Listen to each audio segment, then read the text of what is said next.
Welcome to Coaching KidLit, a podcast about writing and publishing good KidLit. We dig into various aspects of writing craft through a KidLit lens and provide inspiration and clear, actionable items to help writers like you move forward on their KidLit writing journeys. I'm Sharon Skinner, author accelerator, certified book coach, and author of speculative fiction and KidLit, including picture books, middle grade, and young adult. And I'm Christy Yaros, author accelerator, certified book coach, and story editor, focusing on KidLit, including middle grade and young adult.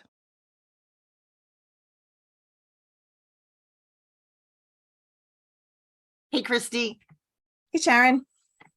So I thought that we could talk this episode about plot, and we can get into the different forms of plot. We can get into what the tools are that are out there for plot. But what I really want to talk about is plot in relationship to KidLit, because that's what we coach. And that's what I think our listeners are looking for. Sounds like a good plan. I'm glad you're in for this. Well, if I wasn't, then I guess you'd just be sitting here talking to yourself. So I kind of have to be on board. Fair enough. So one of the questions that we ask, or that we have our clients focus on, is what is the plot of the book? What is the story that you're trying to tell? But I think what happens is that plot can get very complicated for people, and it can get very tangly. So I wanted to talk about how, depending on your target audience, how your plot needs to go from simple and then can advance to complex. My thinking is that when you talk about picture books, you're talking about fairly simple plots. For example, Mel Fell by Corey R. Tabor, which is a lovely, lovely picture book, is really about facing your fear. So it's about a little bird feeling ready to fly, and everyone around the little bird is worried about the little bird. And really, it's all about the bird jumping off and diving, and all the way down, everyone's worried about the bird. So there's this lovely tension that you have throughout the book that sets up some concern. But really, the plot is this little bird is ready to fly and does. And that's it. I mean, there's not a lot to it. Now, there's a little bit of a subplot to it. And spoiler alert, because the bird is a kingfisher and dives into the water at the end of this long, long drop, dives into the water and grabs a fish and is flying back up. And so you're worried about the fish now, right? Because you were worried about the bird. Now you're worried about the fish. I won't tell you what happens, but I was happy with the ending. But that's really it. It's very simple. The same thing with books like Drawn Together. It gets a little bit more complicated because the plot is really about a grandson and a grandfather who don't speak the same language. So it's a lovely story about them realizing that they have something in common. They both love art and they both love to draw, and they experience that. It's not perfect, and they have some moments along the way. So the main plot is learning to talk to grandpa. The deeper level of that, or the subplot, if you will, is learning to communicate beneath what's on the surface. Again, though, it's very simple. There's not political intrigue. There's not, 5 characters doing things. It's pretty basic.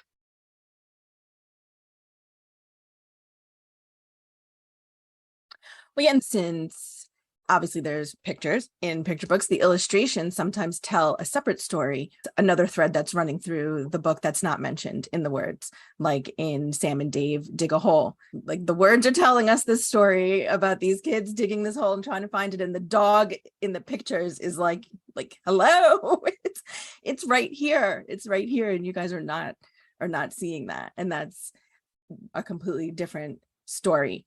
All the World from Marla Frazee also does something similar. Liz Gart and Stanlin wrote it, but Marla put a little subplot through with a seashell. Like there's one seashell that has a whole story that if you follow it through the pages.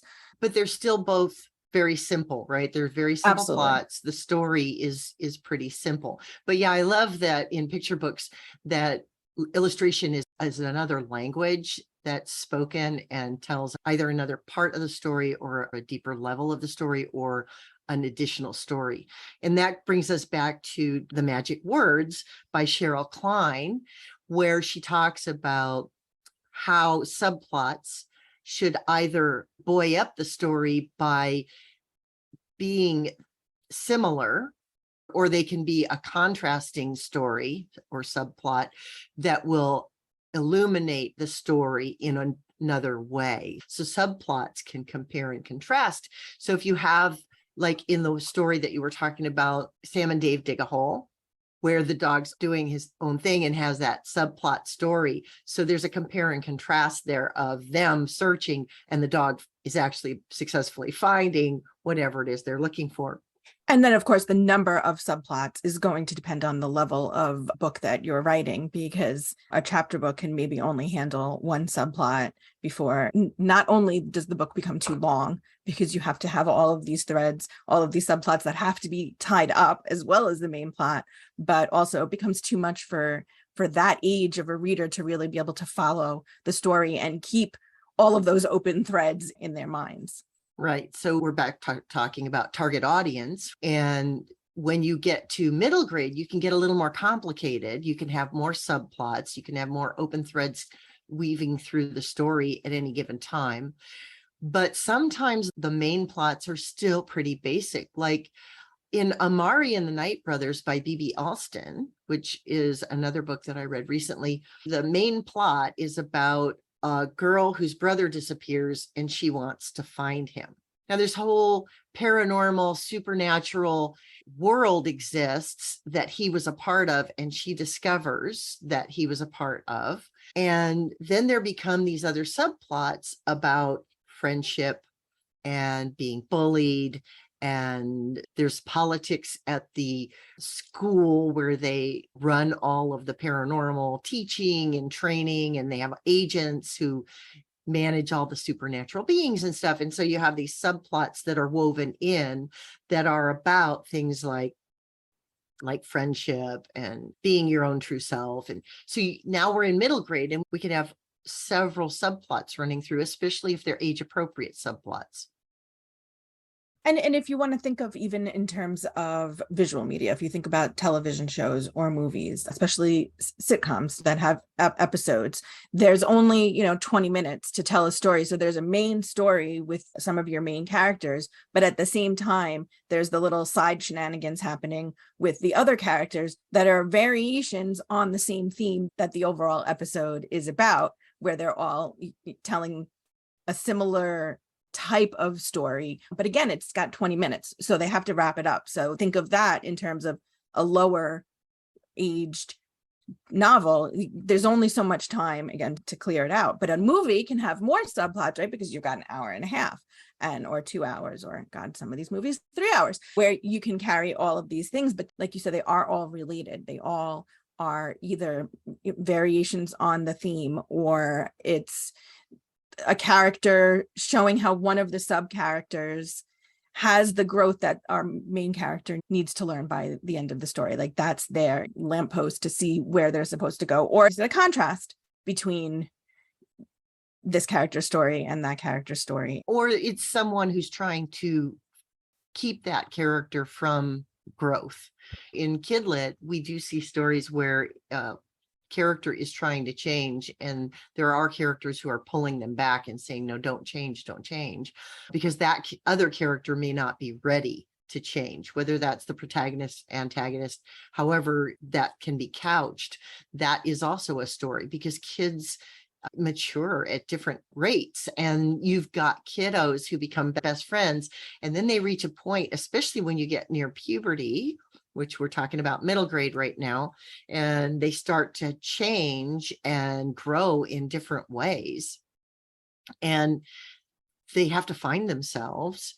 So there becomes this friction and this conflict as they grow and change. And we get to see, again, these variations on a theme of how do you do that? How do you navigate that growth? What direction do you go in? And how do you allow your friend to be who they are or who they need to be along the way. Another recent book that I read along those lines would be Too Bright to See. It actually does delve into that whole idea of who are you and who are you becoming, and are you becoming the same as your friends are or not? And that's a big deal at middle grade age.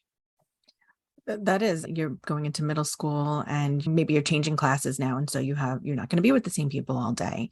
You're going to have sports after school and not all of your friends are going to be doing the same activities. And that's where we start to see some of these subplots coming in. I just want to point out, you probably see the same thing, but I've been seeing this. It's kind of been a big talking point with clients that I've been speaking to lately, is overcomplicating. Personally, I always do it anytime I sit down to write something. And it's like, you give a little backstory or something to a side character, and then you realize like that's a whole book on its own. Like, why am I wasting? That's how I feel sometimes. Like, why am I wasting this thing on a side character that could be a whole other novel? And I find that people tend to put too many things. You want to get all of the stuff in there, and then that's where you're dropping your threads and it doesn't make sense anymore. Or you find out your story is 120,000 words and it's a middle grade contemporary, but because you've put all of these extra things in there that now have to come out.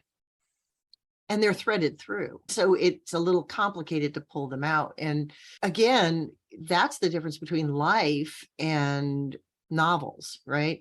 Life and books is that life is very complicated. We're all running on multiple plots and subplots any day of the week. We have jobs, we have families, we have spouses, we have other responsibilities, we have all these things going on. And any given day, some of those are more plot and some are more subplot, but these threads running through it. But when you're in a book, you just can't put all the things in there. It can be overwhelming. It can be far too much. There are epic fantasies and some of the more deep science fiction and things like that, where they do get very complicated. There's social, political threads running through. There's all the cultures. There's the different religions. There's all these things that complicate the story. A lot of that is really world building, but sometimes in order to world build, you need those subplots to run through so that you can show the world rather than telling us about the world, and so that the characters experiencing the world so the reader can experience the world. And those get a lot more complicated and a lot bigger. But when you're talking about contemporary, and especially in KidLit, you've got to pull back a little bit and you've got to know what to keep and what to get rid of. Just what do you want to focus on and what are the key things? And sometimes some of those subplots can either be discarded or combined. Characters can be discarded or combined. If you have a cast that's too large and it's too complicated, sometimes you can pull those threads together and you can combine them rather than getting rid of them. And sometimes they're just not as critical to the story. I think Cheryl Klein in The Magic Words talks about weighing or scoring somehow the different subplots to determine which are the most critical, and then dumping the ones that don't matter as much because you just can't have it all. And I think sometimes it comes from you wanting to tell a story about something that maybe happened in real life. And so, of course, like you said, in real life, there are all these other subplots and these things happening. So you're trying to get that in there. I had a conversation this past week with a writer who knew that her book was way too long and she wanted to figure out what she needed to do in revision. And we were talking about all of the subplots, and it was, why is this one in here? Why do you feel like this is important to the story? And sometimes the answer is, well, I needed to explain this one thing that happened. And so in order for that event to make sense, I needed a reason, but then because I added that reason, it needed to have a whole plot that runs throughout the book. And so every time we do that, it becomes more complicated and more complicated. And now, because you've added that subplot, there needs to be another one to explain. And pretty soon you've got this giant web of things that are going on and you can't even keep track of it yourself. And if we can't keep track of them ourselves, our readers certainly are not going to be able to keep track of it. But going back and saying, is this really part of the story, or is this a device that you used just because you needed this one part to make sense? And if it's just something you needed for this part to make sense, how else can we make that make sense with what you have? What would make sense without it adding to all of these things if you took this part out? And it's hard. It's a lot. I think you're right on, because it is a matter of, is it a subplot that needs to be there, or are you using that where you could use something else, where you could do something else in the narrative that will have the same effect without creating another thread that has to be woven in to the tapestry. You can get a lot more complicated in YA than you can in picture book, and then middle grade. You can get much more complicated in YA because now we're dealing with kiddos whose focus not quite so much on just who am I in the world and the kinds of things that a lot of middle graders are dealing with. And they've hopefully adjusted a little bit more to the world. I mean, being a teenager is very difficult. We know this. We were teenagers. I remember it very, very intensely. That's why we write and coach KidLit, right? Because we are still those people in many ways. The point being that they can hold more. The brain is developed to a point where they can think further ahead. They can understand longer term consequences. And that frontal lobe is more developed to manage more of that kind of reasoning and thinking, because that's part of the process of growing. Brain science, who knew? But the point being that you can add more subplots and have the ability for your reader to hang in there, get it, even if it's really subtle, it's in their brain and it's moving along and they're not going, hey, wait, what? And that's really the critical piece, right? We just don't want to be so complicated that we, like you said, lose our reader in a tangle that they don't know where they're going anymore.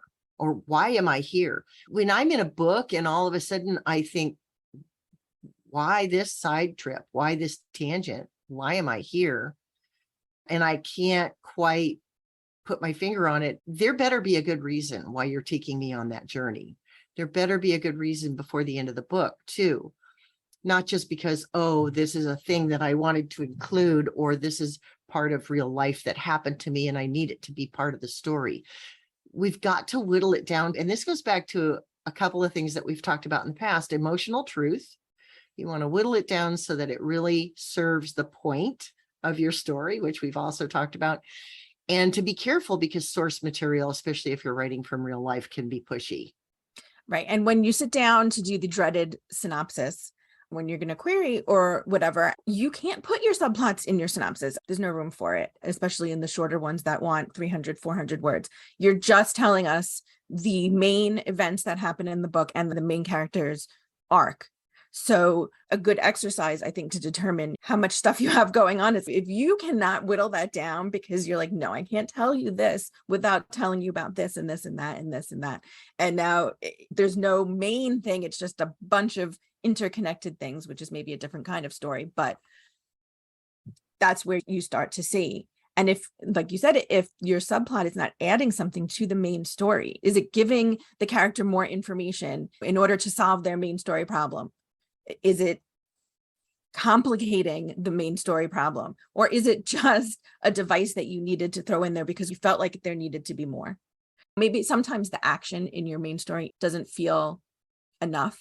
And so you complicate it by adding more subplots rather than addressing the actual problem, which would be the main story that you're telling, or that your character isn't developed enough, or your character isn't forcing the action, because the plot comes from character in the first place. That's part of the reason why we do the inside outline, so that they can drive one another, so that the plot connects to the character journey, and that we ensure that the plot is the buttons that we're pushing on the character and the pressures that are being put on the character to force a change or force a reaction or force the character to make a choice, because that is part of the character journey. And if those things are not push-pulling, then it's time to go back and figure out why. Again, you can have subplots, you can have political intrigue, you can have all these other things going on, but if they are not in some way, shape, or form shaping or forming the character journey, then you're missing out. So you have to decide what the purpose is. Now, in a number of my books, I like to use, for example, in my middle grade, dual viewpoints for my stories, because I have multiple things going on to keep the action revved up. And I have a couple of stories going on. I'll have maybe two main characters, but it's still one major plot with one major character arc. It's very difficult to have two characters, two stories that tie and thread really well together and not get so complicated that you lose sight of whose story it is. Absolutely. And also having two characters with two arcs who are interconnected through a thing. If each of those characters' stories has multiple subplots that are not related, if this character has something going on with their boyfriend that's not related to the other character or the story, and this one has something going on at home, and you're trying to fill all of those things while still telling this one main story, it's just overly complicated, and you're gonna, again, have way too many words on your page trying to fill that all, and you're going to lose some of those threads, and it's going to make your revision a lot harder. If you can't say that this subplot is here, how it's connected to the main plot, then it can't be there. Right. So the boyfriend needs to somehow tie into the main story for the protagonist, which could either be because there's a similar feeling for the boy, or because the main character hates the boy or doesn't understand why their friend has a boyfriend or something. It's got to be there for a reason. It can't just be, oh, I'm going to add a boyfriend for this other character, because that will make them seem more real.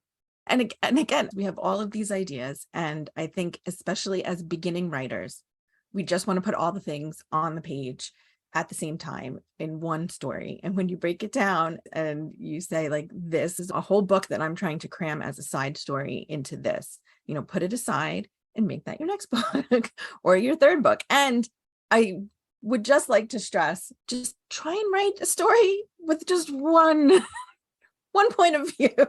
If you're starting out, just one viewpoint before you torture yourself with multiple points of view and trying to tie together all of those things. Well, that's a part of learning your craft, is that it's hard enough to write a good story and write well and apply all these craft elements in a good way and do a solid job of it with one viewpoint character. When you start to complicate it, when you start to complicate the narrative and you start to complicate the world and you complicate the number of people, every additional layer adds to the difficulty of the work. It's a lot like when you first start sculpting or drawing or painting. You start with the basics, get those down before you try to paint a huge canvas with multiple people and things going on. It's all about building your way up.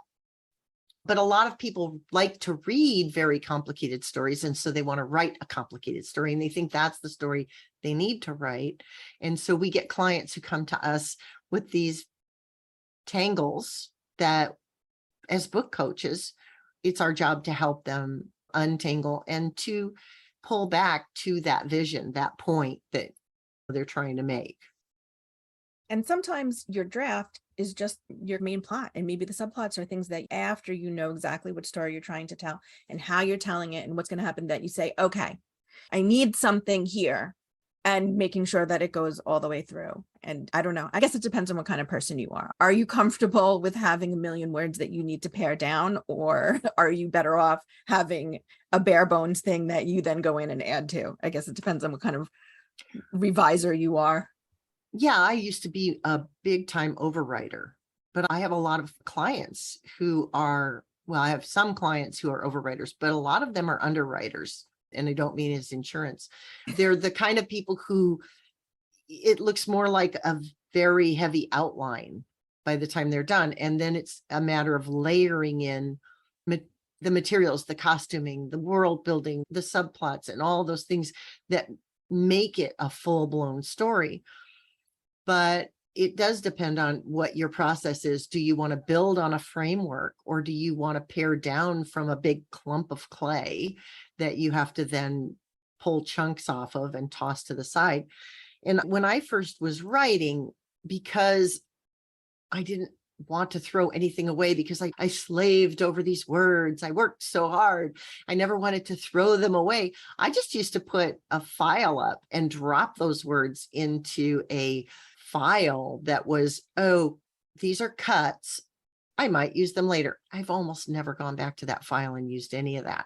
But it was a place for me to feel like I could put them in a holding place where I wasn't throwing them away forever, because that's the kind of personality I have. You know, there might be a lot of Marie Kondo kind of people who are like, yeah, I'll just throw those words away. Oh, you know what? Never throw anything.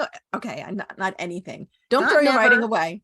Not Don't throw never. your writing away. Put it in a separate file, like you said, for just in case you delete the wrong thing and it that's doesn't true. make sense anymore. I mean, I'm working with a writer who's been through many rounds of revision before they came to me. And as we're discussing certain things, and this happens when you've done a lot of revision on something, things don't make sense anymore because you've cut and pasted and moved around and added. And so something doesn't quite make sense. And as we were talking about it and really went into it, they were like, oh, you know what? A previous version actually had that, but I took it out. And they were able to go back because they didn't delete the stuff and grab it. And it made more sense once we fixed it. Yeah, for me though, that is the difference between a holding file and I save a new version every time I work on my work with a new date. And I rarely go back and delete any of the old versions until the final book is published. Once it's out there in the world, then I might go back and delete a bunch of that older original drafting, especially the ones that weren't complete. But yeah, for me, it's all about backup and redundancy for saving the work. But this other piece would be more like, oh, I don't need this whole chapter that I wrote my way into the story with, so I could get to know the character. Well, we don't need that. I'm going to put it over here. I might revisit it later to look at some personality quirk that I gave the character. But other than that, that writing is done. I'm probably never going to use it. So I do both. But I think that when it comes to plot and subplots and complications, my example of my own process and my own journey would be the Healer's Legacy trilogy, because I started that with a single viewpoint, and that first book then moves into 3 different viewpoints. But it's basically adding subplots that, again, push on or support or push against the main plot of the book for the character and the character's journey and who the character is. The second book got more complicated. I had more viewpoint characters and a lot more going on and more political intrigue. And then the third book is a huge cast, in my opinion. It's quite a cast of characters, and it's lots and lots of threads that are woven together to tell the end of this story. But the story itself grew organically into that. It's almost like you can watch my progression of my ability as a writer to get to that point. And I'm just pleased that I pulled it off well enough that readers like it and are giving it good reviews, because it was a struggle to get there.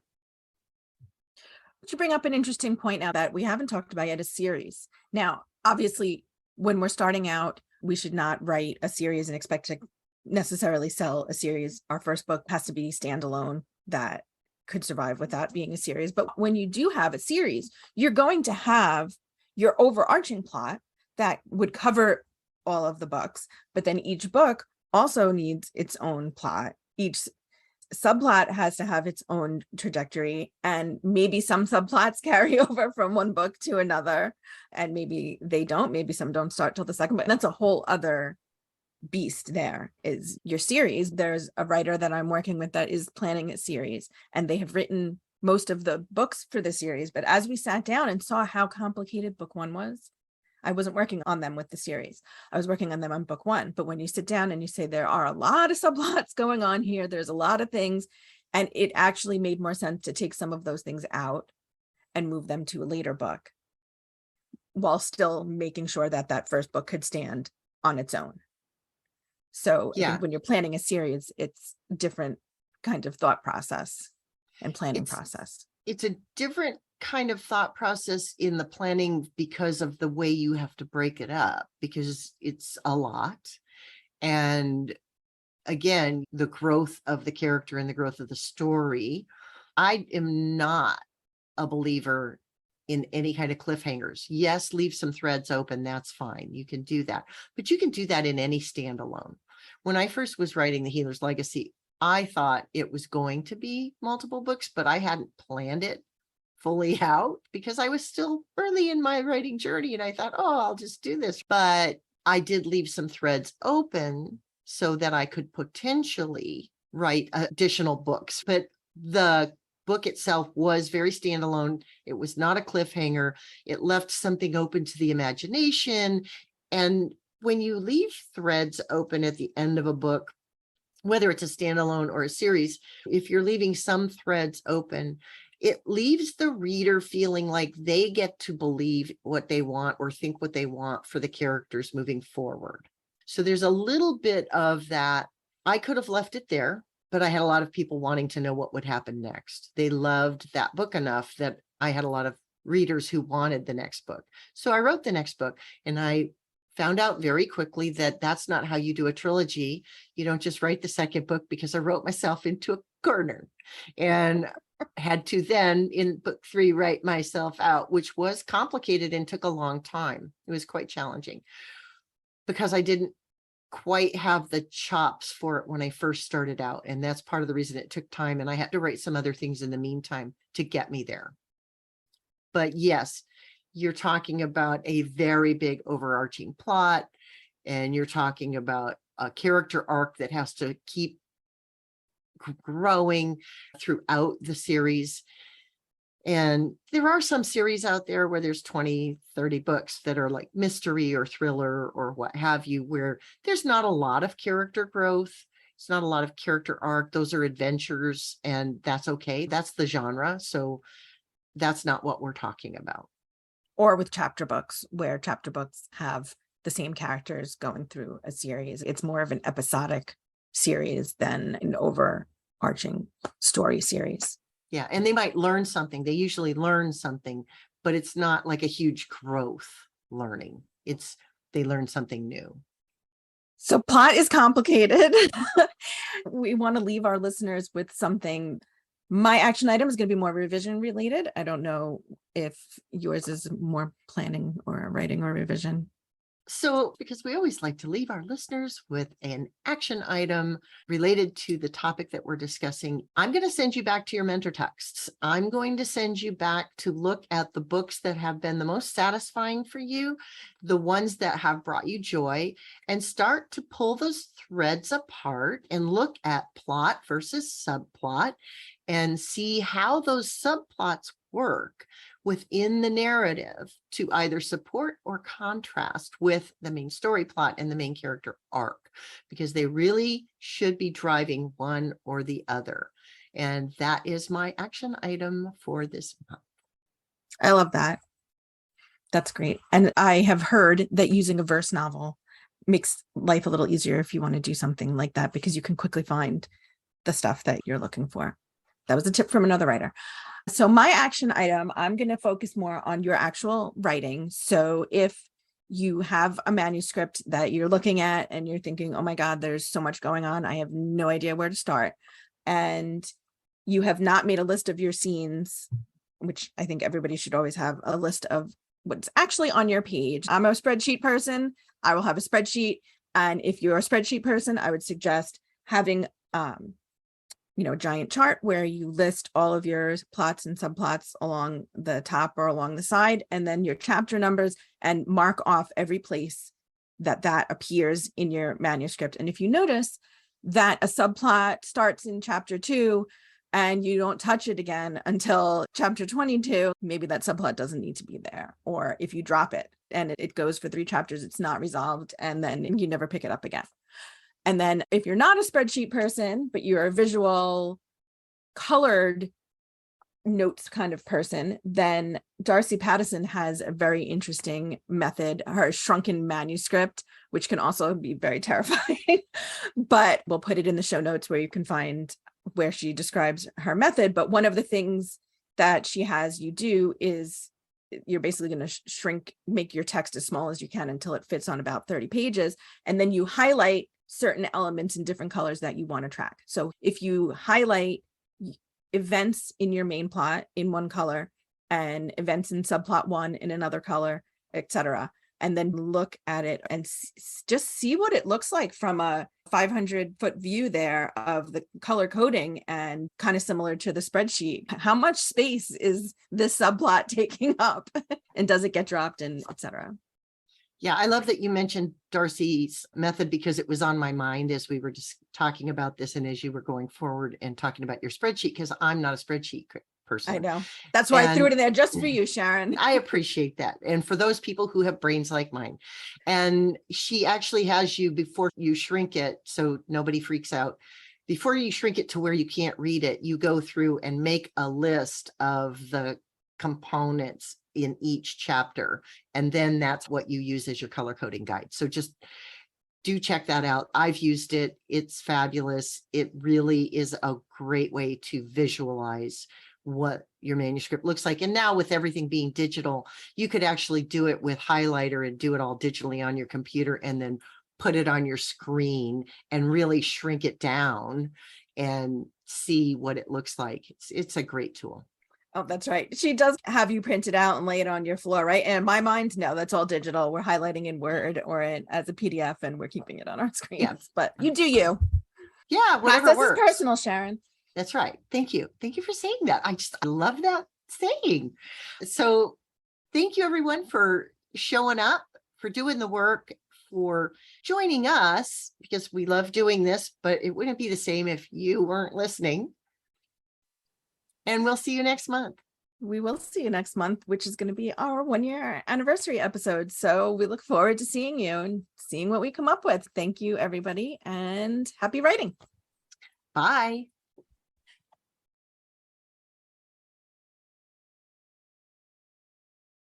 We hope you enjoyed this episode of Coaching KidLit, a writing and book coaching podcast for writers who want to level up their KidLit writing game.